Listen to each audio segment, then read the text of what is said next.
अस्सलाम वालेकुम। ABN news के साथ मैं हूं एतजाज नकी। एयरलाइन आपने जानी आगे बढ़ें, आपको बताएं बलूचिस्तान के जिला पंजगुर में सिक्योरिटी फोर्सेज ने इंटेलिजेंस बेस्ड ऑपरेशन के दौरान 6 भारतीय सरपरस्ती में काम करने वाले दहशतगर्दों को हलाक कर दिया है। ISPR के मुताबिक ये कार्रवाई 3 और 4 जून की दरमियानी शब में की गई, जिसमें दहशतगर्दों के मुतादिद ठिकानों को निशाना बनाया गया। बयान में कहा गया है कि हलाक होने वाले दहशतगर्द इलाके में मुतादिद तखरीबी कार्रवाइयों में मुलव्विस थे। ऑपरेशन के दौरान उनके कब्जे से असलहा, गोला बारूद, बारूदी मवाद और एक गाड़ी भी बरामद की गई। ISPR के मुताबिक इलाके में क्लियरेंस ऑपरेशन जारी है, जबकि दीगर दहशतगर्दों की तलाश के लिए सर्च ऑपरेशन तेज कर दिया गया है। सिक्योरिटी फोर्सेज और कानून नाफिज करने वाले इदारे मुश्तरका तौर पर इंसदाद दहशतगर्दी कार्रवाइयों में मसरूफ हैं। सेशन कोर्ट लाहौर ने मोमना इकबाल को हिरासत करने के मुकदमे में लीगी MPA साकिब चदर की अबूरी जमानत मंजूर कर ली। अदालत ने 24 जून तक साकिब चदर को गिरफ्तार करने से रोक दिया है। एडिशनल सेशन जज इरफान अहमद शेख ने अबूरी जमानत पर समाअत की। साकिब चदर की जानिब से एडवोकेट मियां अली अशफाक पेश हुए। NCCIA ने लीग MPA पर मुकदमा दर्ज किया था। आज़ाद कश्मीर में इंतखाब का शेड्यूल जारी। आज़ाद कश्मीर में इंतखाबात 27 जुलाई को होंगे। कागजात नामजदगी 9 जून से वसूल किए जाएंगे। प्रेस कॉन्फ्रेंस में चीफ इलेक्शन कमिश्नर ने कहा कि 2026 की वोटर लिस्टें 100% दुरुस्त हैं। वोटर लिस्टों में मौजूद गलतियां दुरुस्त कर दी गई। मुख्तलिफ अजला में मुंतकिल वोटों की तसही कर दी गई। शफाफ इंतखाबात के लिए दुरुस्त वोटर लिस्टें नागुज़ीर हैं। इलेक्शन के इनेकाद पर शकूक बेबुनियाद हैं। चीफ इलेक्शन कमिश्नर के मुताबिक इलेक्शन कमीशन अपनी जिम्मेदारी के मुताबिक इंतखाबात करवाएगा। आज़ाद कश्मीर में इंतखाबात मुकर्ररा शेड्यूल के मुताबिक होंगे। शफाफ और मुनसिफाना इंतखाबात हमारी तरजीह हैं। कश्मीर कानून साज असम्बली की 45 बराह रास्त नशस्तें जो हैं उनके लिए जो हमने पोलिंग डेट वो है 27 जुलाई 2026। आज़ाद कश्मीर में एहतजाजी कॉल के पेश नज़र इस्लामाबाद पुलिस के 1505 अफसरान और एहलकारों पर मुश्तमिल फोर्स आज़ाद कश्मीर भेजने का फैसला। IG इस्लामाबाद की मंजूरी से DIG, SSPs और SPs समेत आला अफसरान आज़ाद कश्मीर रवाना होंगे। आज़ाद कश्मीर में अमन व अमान बरकरार रखने के लिए इस्लामाबाद पुलिस का खुसूसी सिक्योरिटी प्लान जारी। इस्लामाबाद पुलिस की 1505 रुकनी फोर्स आज़ाद कश्मीर में ड्यूटी सर अंजाम देगी। इस्लामाबाद पुलिस फोर्स से 1 DIG, 2 SSPs, 4 SPs शामिल होंगे।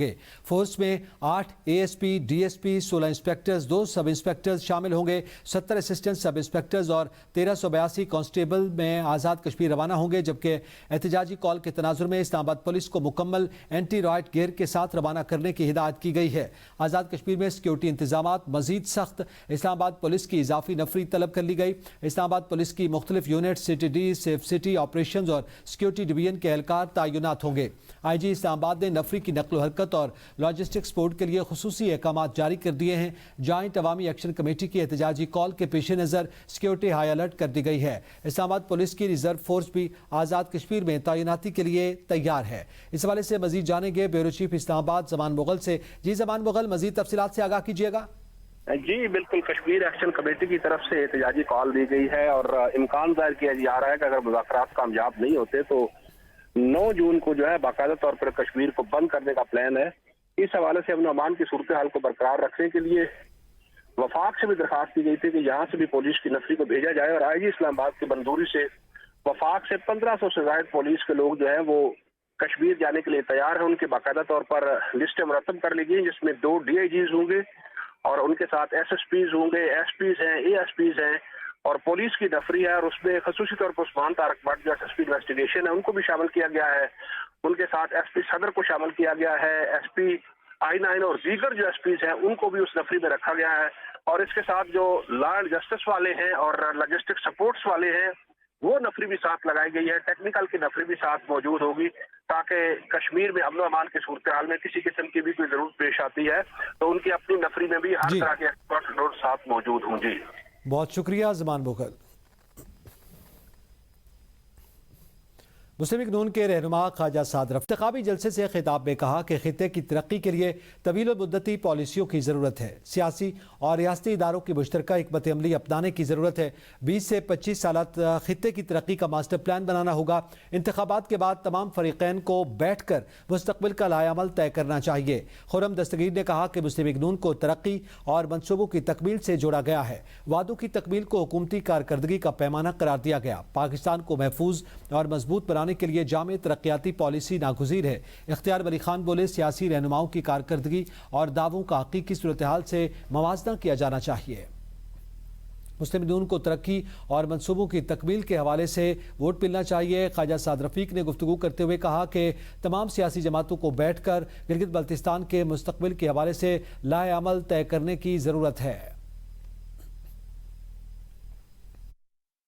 بھوک ہے، بے روزگاری ہے، غربت ہے، پسماندگی ہے، اس کے باوجود یہ لوگ تعلیم یافتہ ہیں، مہذب ہیں، جینٹل ہیں، اپنے مہمانوں کی عزت کرنا جانتے ہیں۔ میں اپنے رب کے حضور کھڑا ہو کے بڑی عاجزی سے یہ دعویٰ کروں گا کہ گلگت بلتستان سے لے کر بلوچستان تک، ان پہاڑوں سے لے کر بحیرہ عرب تک، پاکستان کی سرزمین پر جو ترقیاتی کام ہے اس پر شیر کا نشان ہے۔ خیبر پختونخوا کی حالت یہ ہے جہاں پر سکول میں استاد نہیں ہے، تعلیم نہیں ہے، 34 یونیورسٹیوں میں 24 یونیورسٹیاں بند ہونے جا رہی ہیں، دیوالیہ ہو چکی ہیں، تنخواہ ان کے پاس نہیں ہے۔ جی بی 17 الکا 3 دارالعلم میں پولنگ کے دن سے 2 روز قبل سیاسی سرگرمیوں میں تیزی آ گئی۔ منیکال میں منعقدہ ایک تقریب کے دوران مشری خیل فیملی نے اپنی تقریباً 150 ووٹوں سمیت پیپلز پارٹی کے امیدوار حاجی محمد نسیم کی حمایت کا اعلان کر دیا۔ انتخابی مہم کے آخری مرحلے میں مختلف امیدواروں کے حق میں حمایتوں اور سیاسی الحاق کا سلسلہ جاری ہے۔ جی بی 17 الکا 3 دارالعلم میں منیکال کی تقریب میں مشری خیل فیملی نے 150 ووٹوں سمیت پیپلز پارٹی کی حمایت کا اعلان کر دیا ہے، اور جی بی 17 الکا 3 دارالعلم میں انتخابات سے قبل سیاسی سرگرمیاں بھی عروج پر پہنچ گئی ہیں۔ آزاد امیدوار مولانا عبدالکریم کے زیر اہتمام ایک بڑے عوامی اجتماع کا انعقاد کیا گیا، جس میں کارکنان اور حامیوں کی بڑی تعداد نے شرکت کی ہے۔ جلسے کے دوران متعدد خاندانوں نے مولانا عبدالکمور کی حمایت کا اعلان کر دیا ہے اور مقررین علاقے کی ترقی اور عوامی مسائل کے حل کے لیے مؤثر قیادت کی ضرورت پر زور دیا۔